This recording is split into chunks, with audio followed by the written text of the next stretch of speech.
The sky above the planet Neril was a shade of violet that no human eye had ever seen on Earth. The air shimmered slightly, filled with soft particles of light that floated like glowing dust. To the humans who had arrived only 6 months ago, the planet still felt strange, but it had a quiet beauty that was impossible to ignore. The camp stood near a wide river, surrounded by tall crystal-like trees that hummed when the wind passed through them. It was a place both peaceful and mysterious. Among the human workers was a young engineer named Ryan.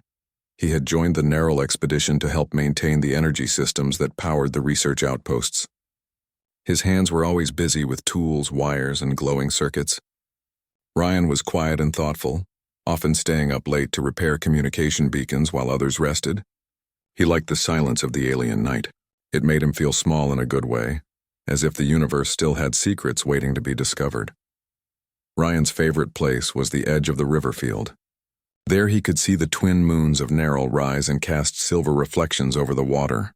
He sometimes thought about Earth, but the memory of his home felt distant now. Neril had a strange pull on him, something deeper than curiosity. It was as if the planet itself was alive and watching. One evening, while repairing a malfunctioning beacon near the river, Ryan noticed movement between the glowing trees. At first he thought it was a scanning drone, but then he saw the figure clearly. It was tall, slender, and graceful, moving without sound. The figure stepped into the open light, revealing soft blue skin marked by faint silver lines that glowed along her neck and arms. Her eyes shone like liquid silver. She was not human. Ryan froze, unsure what to do. He had seen the Volari from afar before. They were the native species of Neril, known for their intelligence and calm nature. But this was the first time he had ever seen one alone and so close. The Volari woman looked at him with a mix of curiosity and caution. She did not speak, yet her gaze held more than words could say. For a long moment, neither of them moved. The air seemed still, as if the entire world was holding its breath. Then Ryan slowly set down his tool and raised his hands to show he meant no harm. The woman tilted her head slightly, studying him. Her silver eyes caught the light of his beacon, making them glow even brighter. Ryan spoke softly. "It's all right. I'm just fixing the beacon." She did not respond. Instead, she took a slow step forward, her movements elegant, almost like flowing water. Ryan noticed that she carried no weapon. She seemed curious rather than afraid. The hum of the trees filled the silence between them. Ryan felt his heart beat faster, not from fear, but from something he could not name. The woman reached out her hand toward the beacon. The lights on its surface flickered as if reacting to her touch. Ryan realized she understood its function better than he did. The Volari were known for their deep connection to energy and living matter. He watched as she traced her fingers over the metal, and the beacon suddenly stabilized, its signal turning steady and bright. Ryan blinked in surprise. "You fixed it." This time she looked directly into his eyes. For the briefest moment he felt something strange, like a whisper in his mind, a faint emotion that was not his own. It was calm and curious, but it faded as quickly as it came. She turned as if to leave, but paused once more to glance back at him. He wanted to say something more, but words failed him. She walked away into the glowing forest, her form fading into the mist. When she was gone, Ryan realized he had been holding his breath. That night, back at the camp, Ryan could not stop thinking about her. The Volari woman had done something to the beacon that he could not explain. But it was not just that. Her eyes had stayed in his mind.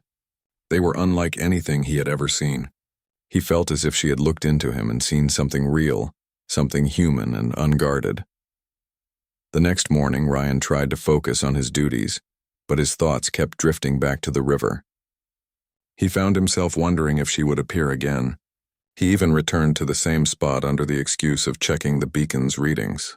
The air was quiet except for the soft hum of the trees. Hours passed with no sign of her. Ryan sat by the riverbank, studying the reflections of the moons on the water.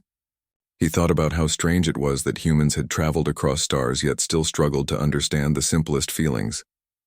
Maybe the universe was not just about technology or exploration. Maybe it was also about connection. As the sun began to set, Ryan started packing his tools. Then he heard a soft sound behind him, a ripple of movement through the tall grass. He turned and saw her again. The same Volari woman stood a few steps away, watching him. This time she did not seem as cautious. Ryan smiled without thinking. "You came back." She looked at him quietly, then pointed toward the beacon. Ryan realized she wanted to help again. He nodded, handing her a small data tablet. "You can read this?" he asked gently. To his surprise, she pressed her hand on the tablet screen and lines of data changed color. It was as if her touch communicated directly with the device. Ryan watched with amazement as she corrected a series of readings that he had spent hours trying to fix. When she finished, she handed the tablet back to him. "Thank you," he said. The words felt too small, but they were all he had. She tilted her head, and for the first time Ryan heard her voice. It was soft and musical, with a rhythm that didn't sound fully human. "You are welcome," she said slowly, testing each word. He was surprised that she spoke his language, even if just a little. "You know English?" he asked. "Learn," she said, touching her temple lightly. "Listen, watch." Ryan smiled again. "You learn fast." She gave a slight nod, then looked at the river. The light from the setting sun painted her skin in shades of blue and silver.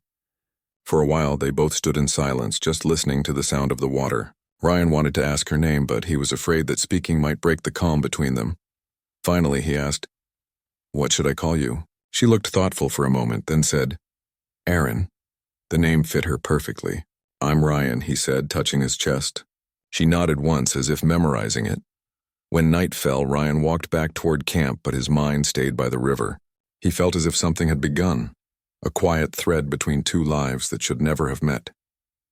He did not know if he would see her again, but the thought of her silver eyes and calm voice filled his dreams that night. The next few days passed in routine. The camp was busy with scientists gathering data, soldiers standing watch, and engineers repairing equipment. But Ryan's thoughts often drifted to Aaron. He tried to understand why their brief meeting affected him so deeply.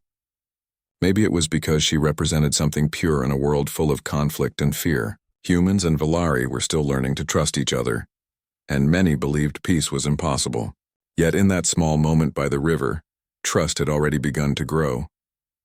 One evening, as the camp lights dimmed and the wind carried the soft hum of the forest, Ryan stood alone by the fence. In the distance, he saw the faint glow of blue light moving among the trees. It could have been anything, a creature, a reflection, or maybe her. He didn't know, but his heart hoped it was her. He thought about how small a person felt on a world so vast and unknown. But then he remembered her eyes and the way she had said his name without words. For the first time since leaving Earth, Ryan did not feel alone. He felt connected to something larger than himself. As he walked back to his tent, the stars above Narrow seemed brighter than before. Somewhere beyond the glowing trees, Aaron might have been looking up at the same sky. Two beings from different worlds, bound by a single meeting that neither of them could forget. The days on Narrow passed in quiet rhythm.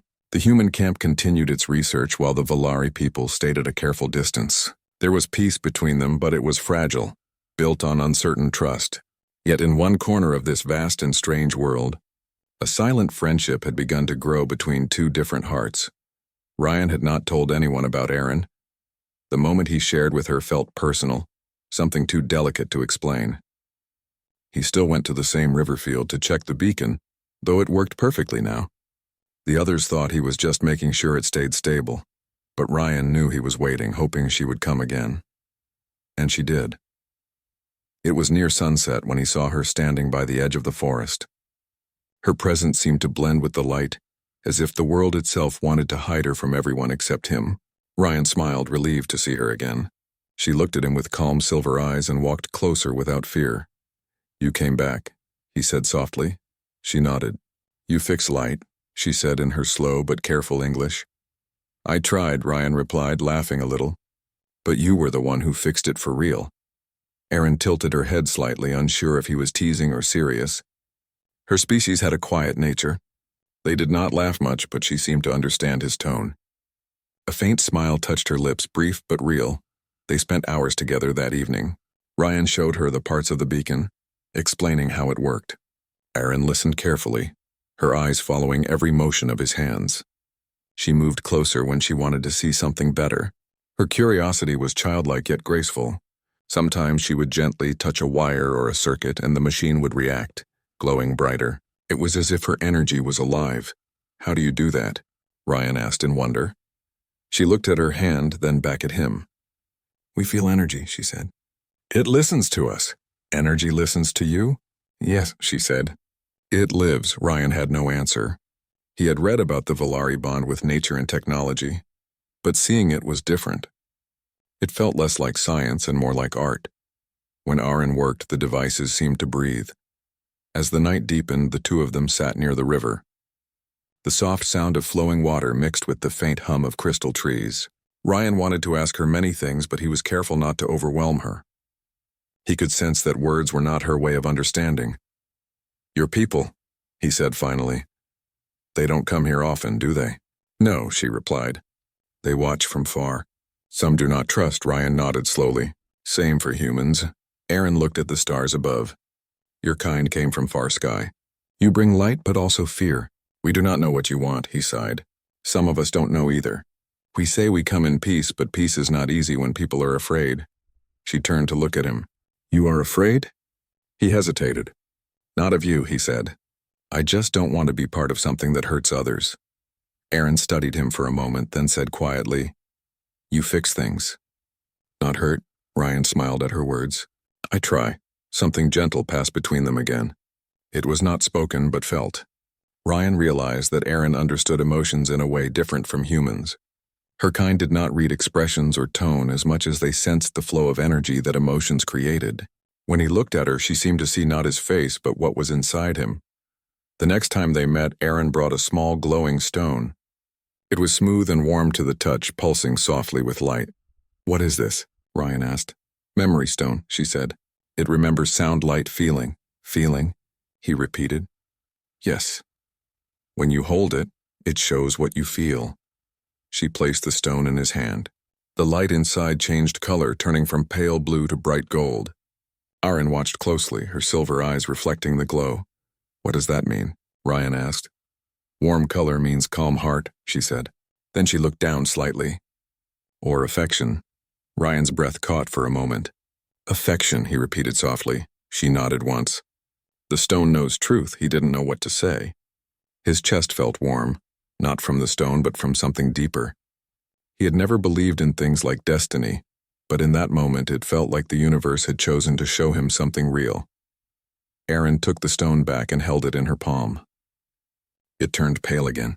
My color is quiet, she said. I do not feel like you.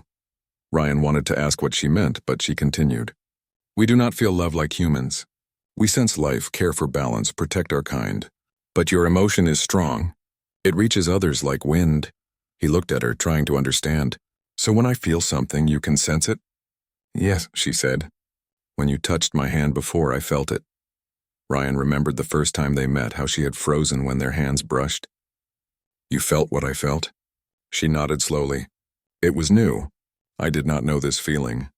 It was like light inside water, warm, bright. I could not stop thinking about it. For a while, neither spoke. The sound of the river filled the silence. Ryan's heart was racing. He realized that she knew. She knew about his feelings even before he could speak them. He didn't know whether to feel embarrassed or amazed. Aaron finally said, Your emotion is not wrong. It is only strange to me, but I do not fear it now. He smiled faintly. That's good. I wouldn't want to scare you away. You do not, she said. They sat together until the stars filled the sky. The twin moons reflected on the water like two silver eyes watching over them. Ryan told her stories about Earth, about oceans, forests, cities full of light. Aaron listened quietly, her eyes wide with curiosity. She told him that her people once had oceans too, but many had dried when their world changed. They learned to live with less, to find beauty in what remained. Ryan found her words beautiful. Even when she spoke simply, her voice carried wisdom. She seemed to see the world in ways humans had forgotten. When it was time to return to camp, Aaron stood up. You will come again? She asked. Always, Ryan said without hesitation. She smiled softly and walked back into the forest.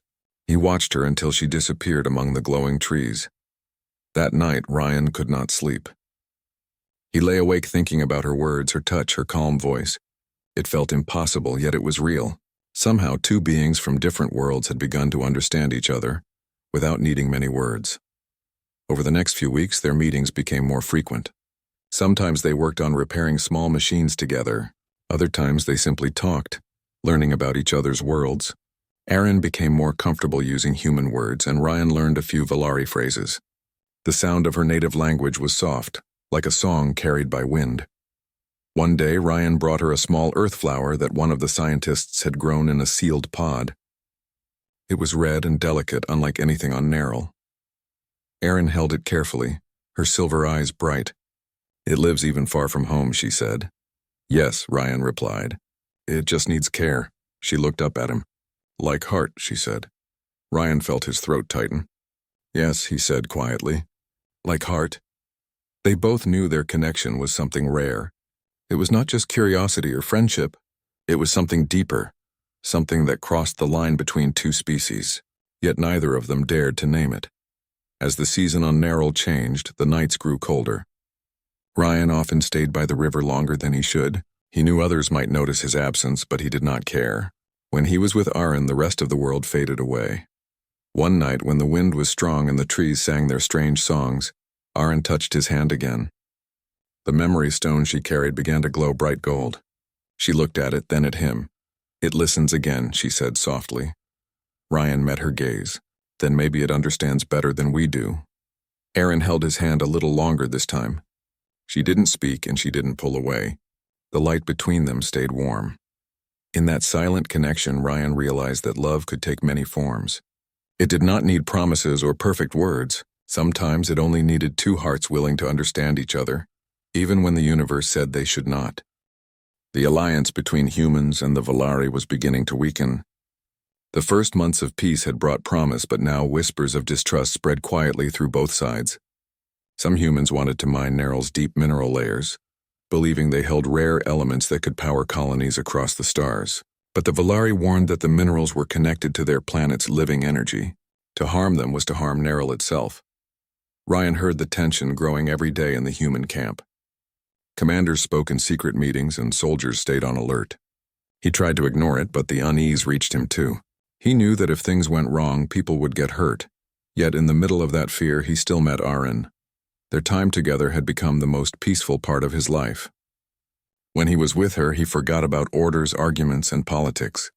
He only saw the quiet beauty of the world around them, the silver rivers, the glowing trees, and her calm eyes that seemed to hold the reflection of both. One evening, Ryan brought his small drone to show her. It was a round machine used for scanning rocks and mapping terrain. Aaron watched it float beside them, humming softly as it projected data in the air. "It listens to command," Ryan said, smiling. "But sometimes it does not obey." Aaron touched the drone's surface with her hand. The light inside flickered, then stabilized. "It is afraid," she said. Ryan laughed lightly. "Machines don't get afraid." She looked at him seriously. "Everything that holds energy can feel." He paused, realizing again how differently she saw the world. "Then maybe it trusts you more than me." Aaron smiled faintly. "It feels calm near me. You are the reason." He looked at her curiously. "Why?" "Your energy reaches it," she said. "When you care, the things near you listen." Ryan had never thought of himself that way. He had always been the quiet one, not a leader, not a fighter, just a man who fixed things. Yet Aaron made him feel that his small actions had meaning. As the days passed, the connection between them deepened. Aaron had learned to speak more English, and Ryan could understand some of her language too. They shared stories about their worlds, about oceans and skies, about how each race saw the stars differently. One night, when the wind was calm, Aaron told him something she had never told anyone. "When I was a child," she said, "I felt the voice of the world. It spoke to me in dreams. It said that change would come from beyond the sky." Ryan listened carefully. "And you think that changes us, humans?" "Yes," she said. "But not all of you. Only some. Some bring peace. Some bring hunger." He knew what she meant. The human leaders in the camp were already making plans that went beyond study. They wanted resources. They wanted power. Ryan looked down. "I don't know if I can change that." Aaron shook her head gently. "You do not need to change all. You change one, and that is enough. The rest will follow."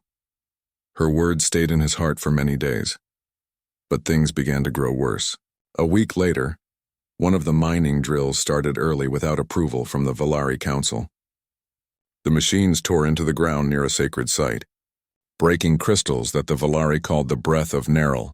When they cracked, the air shimmered, and strange energy storms spread through the valley. Erin found Ryan near the camp the next morning. Her eyes showed worry. "Your people hurt the breath," she said. "The storms are the planet's cry." Ryan felt a wave of shame. "I didn't know they would start it." "They didn't tell us. They do not listen," she said sadly. "Now my people will answer." "What do you mean?"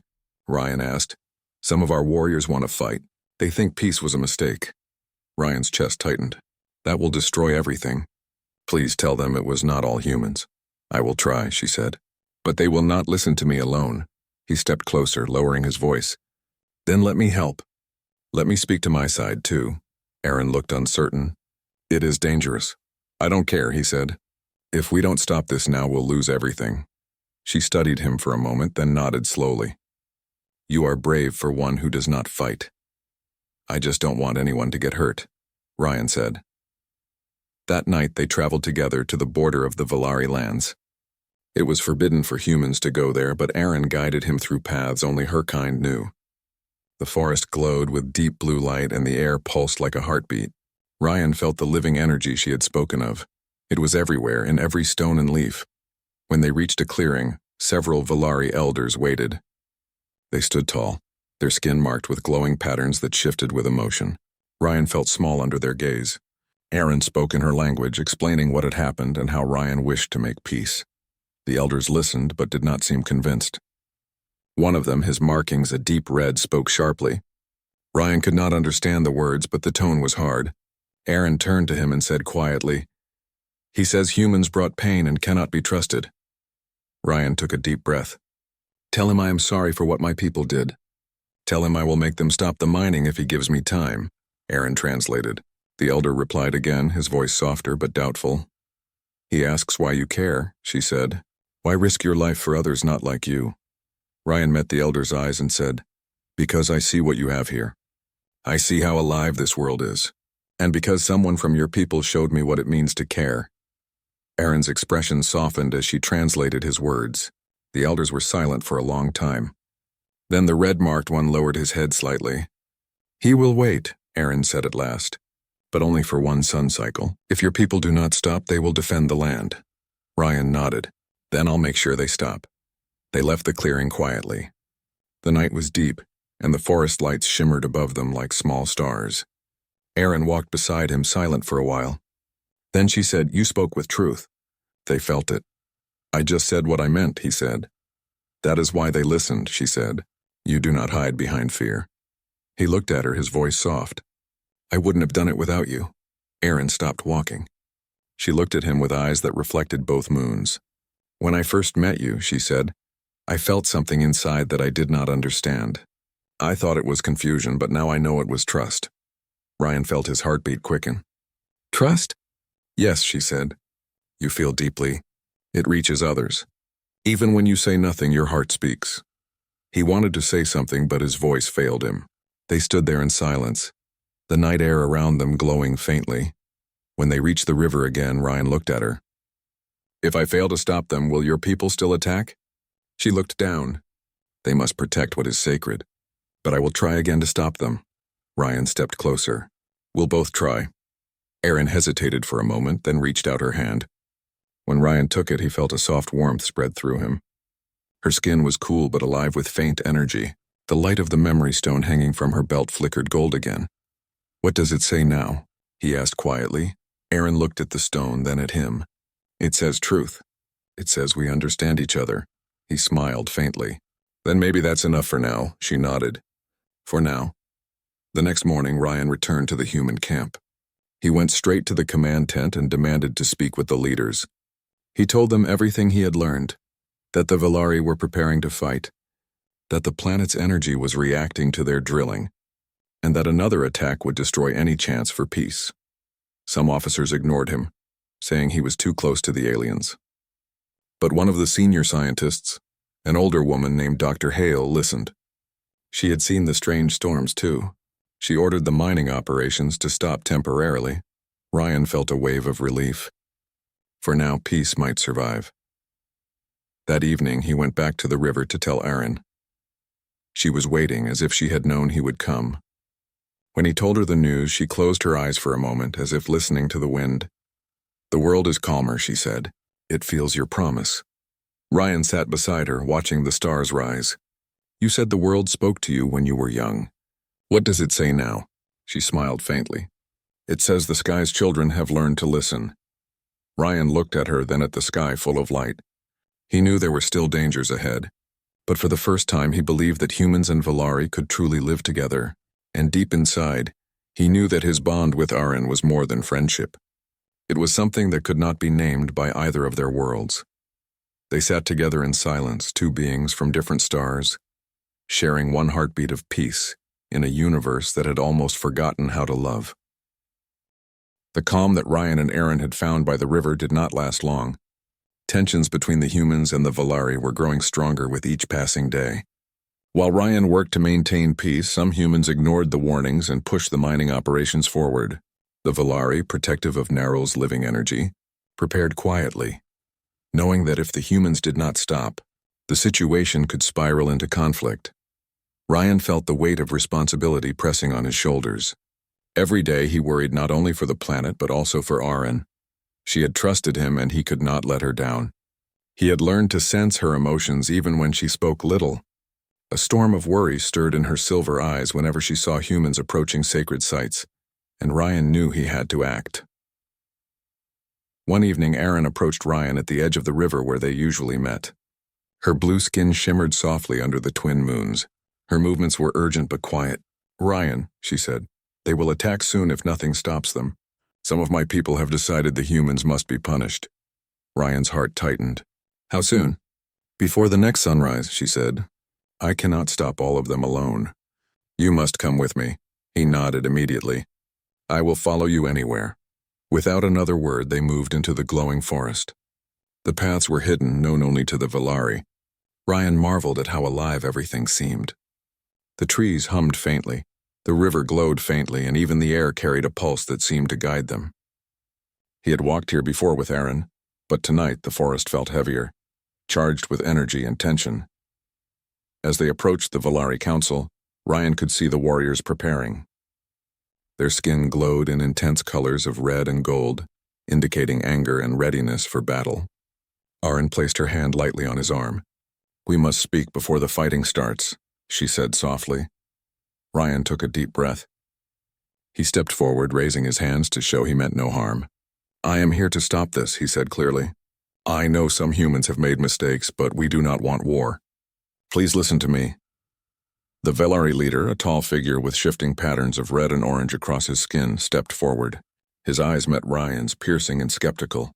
Ryan could feel the weight of judgment, as if every thought he had ever had was being measured. Aaron spoke quickly in her language, translating his words. "He wishes peace. He will stop the humans from harming Narrow. Trust him once more." The leader did not respond immediately. Ryan's heart raced. Then slowly he spoke, his voice resonating with authority even though Ryan could not understand the words directly. Aaron translated. "He will have one chance," she said finally. "If the humans break the trust, we must defend the land." Ryan nodded. "I understand," he said. Together they returned to the human camp. Ryan faced the senior officers again. He pleaded with them to halt all mining and warned them that the Valari were ready to act. Some officers still resisted, claiming they could control the situation. Ryan did not argue.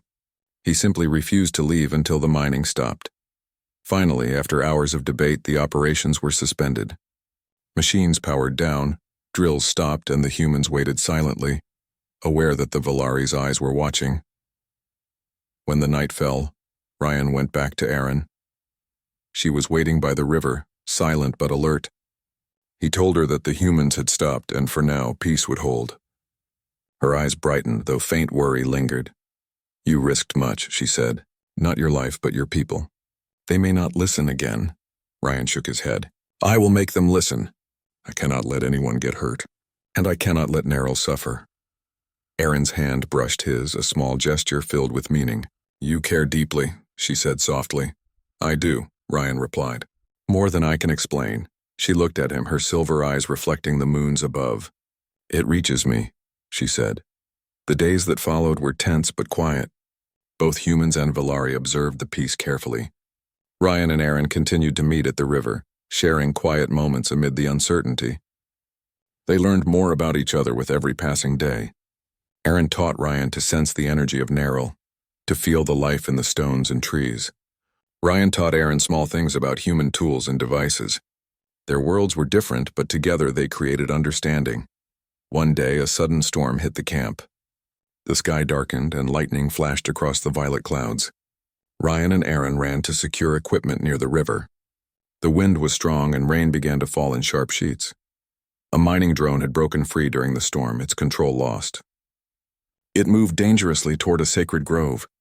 Ryan knew he could not let it crash. He ran, calling Aaron to follow. Together they reached the grove just as the drone fell. Aaron used her energy to stabilize the machine, guiding it safely into the river without breaking the trees. Ryan watched in awe as she controlled the device with calm precision. "You saved it," he said, breathing heavily. "We save what we can," she said. "Even humans who do not understand yet." Ryan felt something swell in his chest. He realized that their bond was no longer just quiet friendship. It was trust, respect, and understanding. It was a connection that crossed worlds and species. The storm passed, leaving a soft mist over the river.